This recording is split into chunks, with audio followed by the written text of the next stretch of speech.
So, as I mentioned, Patsy Widakuswara is a longtime colleague of mine at the Voice of America, and she is still officially, because she has been on paid administrative leave since the middle of March of last year, as the White House bureau chief of the Voice of America. And she and hundreds of others have been prevented for doing their job for the past 13 months. In early 2025, Patsy joined several colleagues as the lead plaintiff in a landmark lawsuit against the Trump administration following a series of moves to dismantle VOA and undermine its editorial independence. She has decades of broadcast experience as a reporter, producer, and anchor at leading radio and television stations in Indonesia, the UK, and the US. Patsy holds a bachelor's degree in international relations from the University of Indonesia and a master's in journalism from Goldsmiths College, University of London.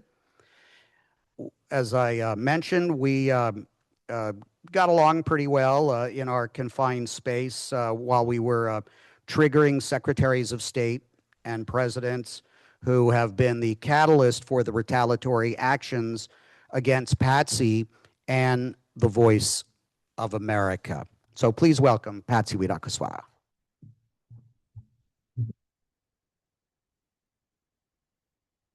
Thank you, Steve. It's my honor to introduce Clayton Weimers, the North America Director for Reporters Without Borders, one of the world's most respected media freedom organization. Through Clayton's leadership, RSF has been on the front lines defending press freedom across the English-speaking Americas and advancing RSF's global priorities to advocate for journalists and everyone's right for information. The impact of his work is felt by journalists who depend on that advocacy to do our job safely and independently, including for me and my colleagues at Voice of America. In March 2025, the administration tried to silence VOA. We are an 83-year-old international broadcast agency that, while funded by your tax dollars, is mandated by law to be accurate, objective, and comprehensive. And therefore, we are trusted by 360 million people around the world who consume our news weekly. But the White House and the president's aides, including Kari Lake, have made abundantly clear that VOA's journalism does not align with the president's agenda. But within hours of the executive order that President Trump signed to dismantle our agency, RSF's leadership in Paris reached out to us with a simple question: what do you need? Clayton and his team at RSF then turned that question into action. They stood with us not just in principle, but in court, becoming our co-plaintiff in Widakuswara v. Lake and in another lawsuit launched by VOA journalists last month to ensure that we continue to produce journalism and not propaganda. This is just two of the lawsuits that RSF is involved in among the dozens of other lawsuits around the world in support of journalism and journalists. Now, as we have heard from numerous speakers today, trust is hard-won and easily lost. And that is exactly what is at stake. VOA's journalism reflects a country that is willing to confront our own flaws and hold our leaders to account. That confidence and that credibility is a formidable form of soft power, especially as China and Russia flood the global information space with their propaganda. And in this fight, Clayton has shown unwavering solidarity and tenacity, and today we are fortunate to hear directly from him. Please join me in welcoming Clayton Weimers. Thank you so much, Patsy. That was incredibly nice and kind. I just have to send it right back to you. We have been so thrilled with the collaboration with VOA in this lawsuit and beyond. We love VOA at RSF. I think we love it maybe just 1% more than Adam Kinzinger did earlier today. It was great to see. I don't think I've ever heard anyone else speak so passionately about VOA who didn't actually work there. So that was great to hear.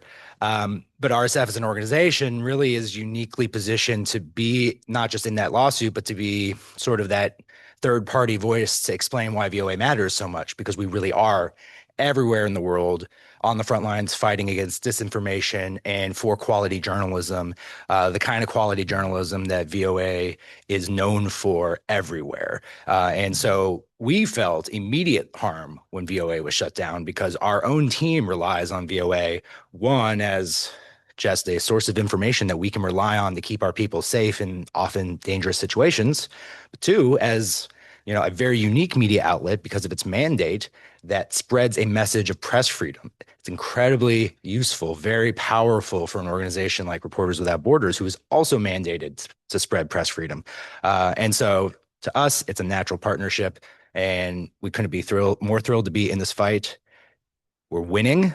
That's the most important thing. And we've really shown that you don't have to take these things lying down. You can fight back and win.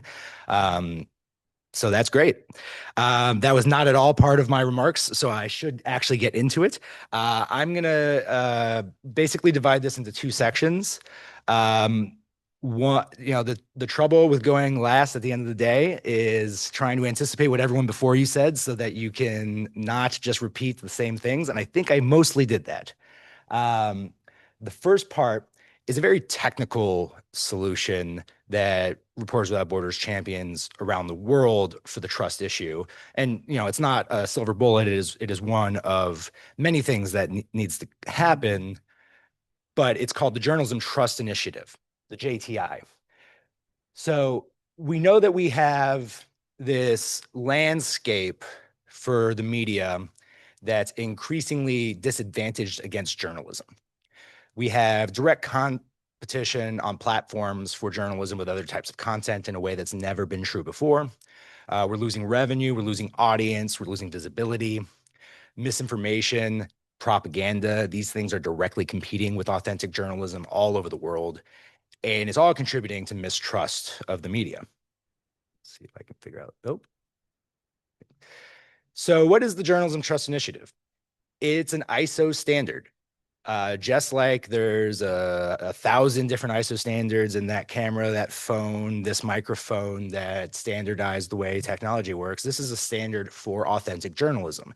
And it was created to just look at what are the key components that go into creating journalism so that we can identify what is good journalism, not by evaluating the content, but by evaluating the processes. So it's completely content agnostic, which is great. It's not fact checking. It's not trying to adjudicate the truth. It's just looking at what are the things that you learn here in journalism school to be a good journalist. And so we've created this self-regulatory mechanism. We establish standards. We promote transparency and accountability. The standard rewards compliance, and the sky's the limit for how that can work. I'll get into that more later. It can act as a protection for news media and journalists, and it can be used to curb misinformation.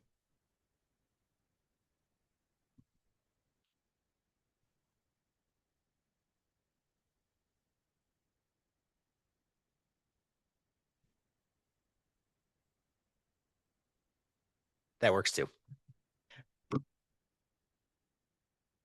Yeah, great. So we didn't do this alone. We had more than 130 media organizations work with us to create this. Some of them are listed there. And the goal was really to get a global input so that this is not just American media or French media or even Western media dictating to the rest of the world how journalism should work. These are universal principles and values that go into what we all agree is authentic journalism. And it's divided into two main sections: identity and transparency, and professionalism and accountability. And some of these are so straightforward, you don't even think about them. It's stuff like, do you tell the public who owns your media outlet? Do you explain what your sources of revenue are? Do you publish retractions and corrections when you get it wrong? These are the basics, but it's important to get back to basics when you're trying to regain trust. Do you publish an editorial missions statement? Do you have any potential conflicts of interest among your owners? All these things. This is, pretty easy for the majority of media organizations to go through, and it's not controversial at all. So what you do, if you are a media organization that wants to get the JTI certification, you go online to the portal, you make an account, you do a self-assessment. This is just like your own health checkup. You're checking all those different indicators that I just mentioned against what you're already doing and making sure that you are meeting all of these obligations. Then you submit that and you publish what's called a transparency report to make it clear to everyone we're doing all the right things. And then you get certified. Certification happens by an independent third-party auditor. I think there are 30 different auditors around the world that can do it. And your certification is valid for 2 years, so you do have to periodically renew it. This is the only cost involved. You do have to pay a small fee to the auditor to do it. If you are a small local or public interest media organization, there are grants available to help you with that. But the idea is the cost is not prohibitive. It just keeps it from needing to be perpetually supported by philanthropy. I think I got ahead of myself and already talked about this slide, so we can keep going. So this is our progress so far. Over 2,500 media organizations around the world are signed up. We're not doing very well in Russia and China, as you can see. These are some of the big names that are signed up as well, just picking a few at random. Next slide, please. So the real question is why? And so I kind of alluded to it in that it is inherently useful for a media organization to do this because you really get to do a thorough review of all of the checks you have in place already and make sure that you're actually doing all the things that you say you're doing.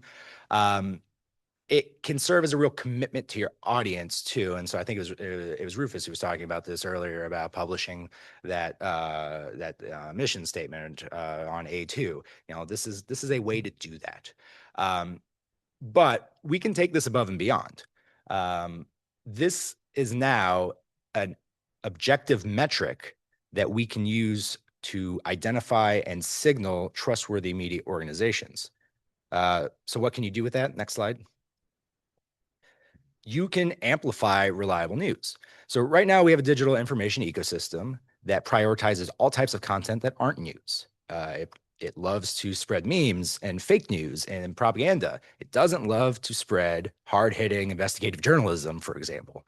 That's hard to do because the algorithms prefer things that are super bite-sized and very engaging, and it just puts real journalism at a structural disadvantage.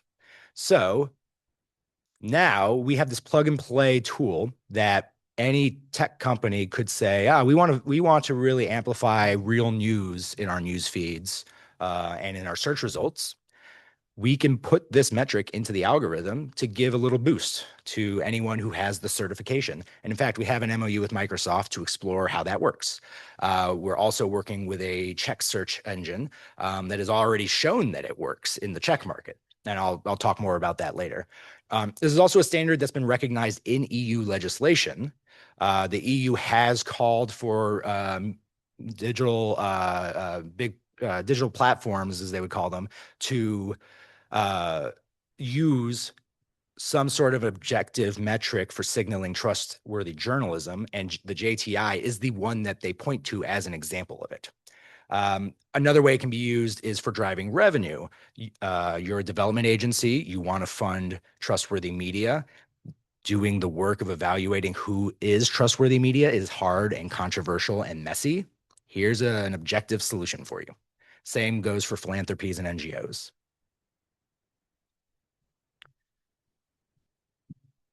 So yeah, once again, I got ahead of myself on the slide. This one just explains what I just said. So yeah, that's the JTI in a nutshell. If you or your media organization would like to sign up for this, explore more, you can get in touch with that team directly. I don't actually work on this except to occasionally proselytize about it. If you do want to contact me personally, that's my email. But journalismtrustinitiative.org or jti@rsf.org are the email addresses. Now, that's the technical part of what I wanted to talk about. And now I want to move to the big tech part of what I want to talk about. And so this is one solution to a panoply of problems that big tech has unleashed on us. And we've been talking all day about hard truths and some tough love, which I know is something Steve wanted to get into. And yes, I agree that journalists and the media at large, to the extent that the media exists, need to look inward and figure out how can we regain the trust. But I think we've done enough self-flagellation for one day, and now we should blame someone else. And I want to blame big tech. So at this point, we all know the story of how big tech pulled the rug out from under the media by grabbing all the revenue. First, they took the classifieds, then they took the ad revenue. Now they're coming for the clicks with AI regurgitating the content created by journalists and others, but without sending any of the traffic back their way, which was always the deal. So they're also taking the credibility of the news. They're deepening distrust of journalism. But before I get to that, I want to talk about what these companies really are. They're not platforms. They're not a digital square, public square. That would suggest a certain content neutrality, they're not media companies either, because they're not creating anything original or authentic in terms of content. What I think they should be compared to are vertically integrated mining companies. They extract data from users, they control the pipelines that the data flow through, and they deliver the content straight to consumers. And increasingly, they're generating the content themselves, but through theft. Google, for example, has been rewriting news headlines, often distorting their meaning or undermining the source journalism. And they're also using AI to deliver content based on journalistic sources, often erroneously. Last week, the New York Times reported that Google's AI overviews are wrong 10% of the time. 10% doesn't seem that bad, right? That's hundreds of thousands of instances of Google disseminating misinformation every hour. 10% is huge. So this is a problem for trust in media because at the end of the day, most people are not great at distinguishing the sources of content they're consuming. Before I did this, I worked in political advertising. And there was a time when you got an ad on TV, and then you would wait for focus groups and polls to tell you that your candidate's name recognition was coming up. But you could never get voters to tell you where they saw the ad. They just saw it on TV. So it made it really hard to understand which channels, which shows, which time of day was working. But then around 2016, something shifted. We no longer had people saying they saw the ad on TV. They saw the ad on Facebook. And the most amazing thing about that was sometimes we weren't running an ad on Facebook. So what does that tell us? It's that it was all Facebook to the voters. The internet was Facebook. Facebook was the internet. It's all just content. I use that point to illustrate that you're asking a lot of news consumers to really distinguish between different types of content in an increasingly noisy information environment. And when you have untrustworthy information coming from very authoritative sources like Google and Facebook, it's blurring the lines for everybody, and it is driving distrust of the media, even if the media isn't actually doing anything about it. And yeah, I know there's no such thing as the media. There's no monolith where all news industry professionals can be lumped into a single group, except quite often in the minds of consumers, because for them, again, it's all content. And big tech is deepening that dynamic by further collapsing everything into generic content. News coexists side by side in our feeds with memes, SpawnCon, cat videos, hate speech, your ex's family vacation photos, and state-sponsored propaganda. It's all content. Every design choice made by algorithmic content delivery companies is designed to shrink it all into the same tidy box. Consider, for example, Twitter eliminating headlines and the text from links that people would share. That was a huge shift for how news was being shared on Twitter. That happened in 2023 before Elon Musk took over. We didn't need Elon Musk to take over for Twitter to just pull the rug out from under the news media. Consider also that when Meta built its Twitter competitor Threads, the head of Instagram in charge of its rollout, Adam Mosseri, explicitly said they would actively suppress news content on that site. And anytime Meta has been asked to pay for its fair share of the journalism that appears on its websites, like a petulant child, it's taken its ball and gone home. Meta decided to cut off news from Facebook entirely in Australia and Canada rather than pay for the news. And in California, their lobbyists even managed to turn a similar regulatory effort into an AI incubator fund, which continues to just amaze me. Those lobbyists very much earned their seven-figure paychecks that day. So they essentially control every step of the process here. It's as if an oil company also owned the pipes and the shipping companies and gas stations and car companies and built the roads that we drove on.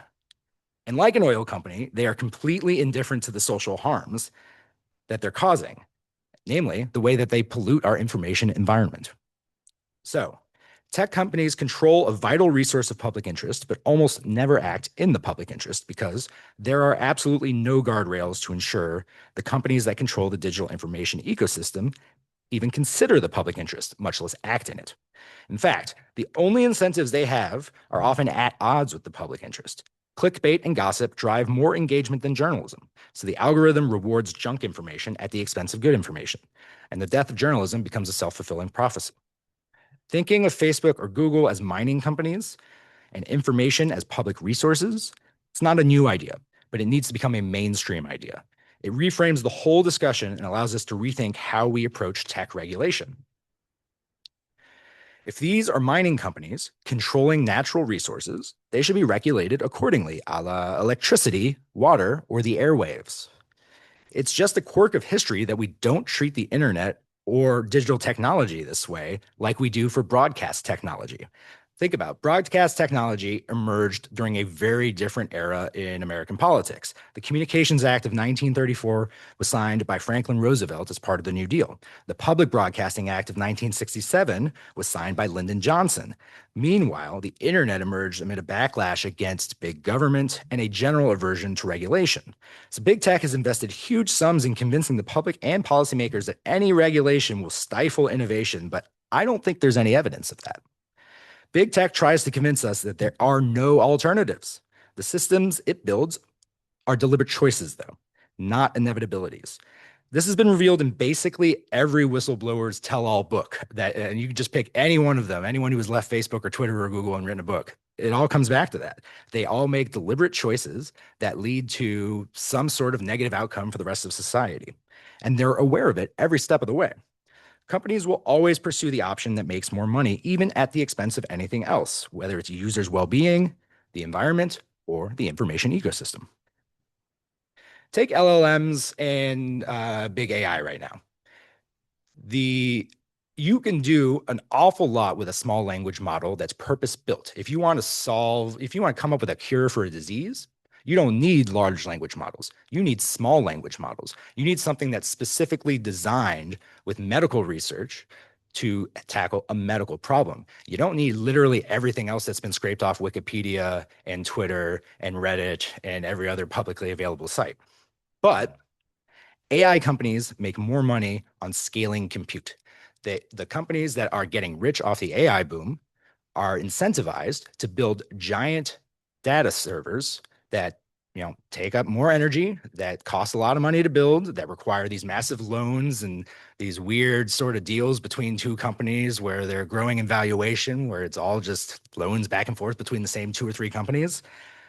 But it's generating a lot of money for somebody. You don't get that with small language models. And so they're deliberately choosing to go with large language models as the default, even though it's not necessarily the better way to go, even from an AI perspective. This is getting a little on a tangent here, but this is just to illustrate. They're not going to make the choice that's socially beneficial. They're going to make the choice that's beneficial to them as a company. And this is, I'm not saying anything revolutionary here, except that these are companies that are constantly touting themselves as solving societal ills. They're not solving societal ills. They are creating new ones. So I said before that they want us to think that there are no alternatives, but there are. And I talked earlier about Czechia. Czechia is one of the few countries whose digital landscape is not entirely dominated by major tech companies like Google and Meta. Instead, the search engine Setsnam, and I'm sure I'm butchering the pronunciation, it reaches approximately 90% of the country's online population. And they've fostered trustworthy information with their newsfeed service, which collaborates with around 400 media partners. But Setsnam does not prioritize results based on potential virality. It does it based on the quality of the source, and it's been hugely successful in doing so. In order to ensure the highest level of impartiality and quality in evaluating its partners, Setsnam only allows content from sources that fulfill one of their criteria. To be featured on their news service, outlets must submit either a self-evaluation of their editorial processes or the results of an external independent assessment, which as of February 1st, 2026, is the JTI. So I've brought it full circle. that's just one example to illustrate that the status quo is neither inevitable or unbreakable. There's also a French social media company that I had never heard of until a few days ago, to be honest, because it's a new startup and only in France. They implemented the JTI as part of their algorithm, and they have found that it has led to a 14% increase in traffic for those companies, just based on the signal to the consumer that it is more trustworthy. And this is a small company, so you can imagine how that scales when you start implementing it at big companies. So, what's my point?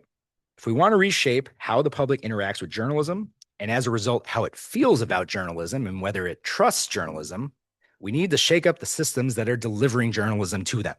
No amount of self-flagellation by journalists or introspection about what we can do better is going to regain trust will ever make any difference as long as the true economy of information is entirely controlled by massive companies who are, at best, indifferent to journalism, but often hostile to journalism and to information integrity. Just want to say thank you to Steve for having me. And I also want to commend you on your bravery for counter-programming the International Journalism Festival in Perugia. Very bold, but I love it. I love how many people were here. This was a great event. Thank you, Clayton.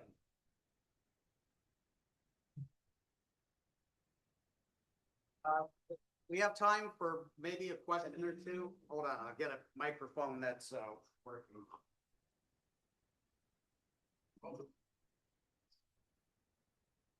How do you do that? Which part? Oh, well. Well,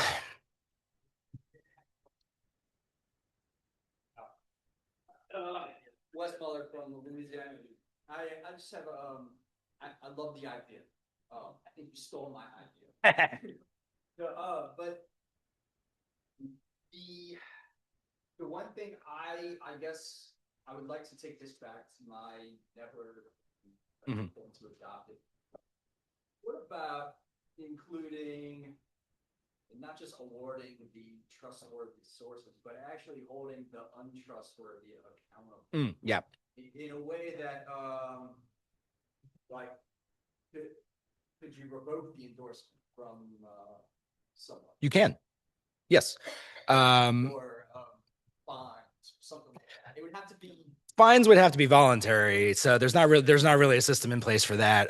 So the standard, the certification only lasts 2 years. You have to keep renewing it, and it's entirely conducted by independent third-party auditors. So it is pretty transparent every step of the way. I don't think anyone's ever had the certification revoked, but there is a process in place. If something substantially changes at a media outlet that they don't disclose, it can be revoked. Yeah. With your complaints from the public? I actually don't know the exact mechanism. I know the auditors are the ones responsible for it. They have to maintain the integrity of the entire process. And because it's never come up, I've never had to really look into it. I know it's in there though. To your other question, it's a question of carrots and sticks. This is the carrot. There are other solutions for the stick out there. But we are, our philosophy as an organization is we're trying to create proactive solutions and positive solutions and create a future for journalism that's sustainable. We think you get there through carrots. Okay, we got lots of hands up all of a sudden at 5 o'clock. Patsy, you want to say something very quick? Because I'm just really curious. You said that the JTI is content agnostic. Could you give a sense of how many have signed up, and do you have a sense of what the ideological leanings of those outlets might be percentage-wise? Yeah, we have over 2,500 signups around the world. I have no idea what the ideological leanings, because that is not data we collect. It's not relevant. If you are doing journalism, I know it's debatable whether or not you should let ideology creep into journalism, but you can do journalism with a perspective. I think it's that's acceptable as long as you're adhering to the ethics of objectivity and fairness and transparency that we all value. I think that's what really matters. Yeah, hi Clayton. I want to get to your point at the end about shaking up big tech. It seems to me what they'd be most mortally afraid of is having Section 230 of the Communications Decency Act repealed. Yep. I'm curious, in other nations, how they deal with this issue of giving big tech a basic blanket from any kind of libel action, no matter what they put up there, based on whether it's true or defamatory or anything. How do other nations deal with that issue? Yeah, we're a real outlier here. And again, I think it's that quirk of history of all of this technology emerging at a time when there was a great amount of skepticism towards new regulations being rolled out. And that's really where Section 230 came from in the first place.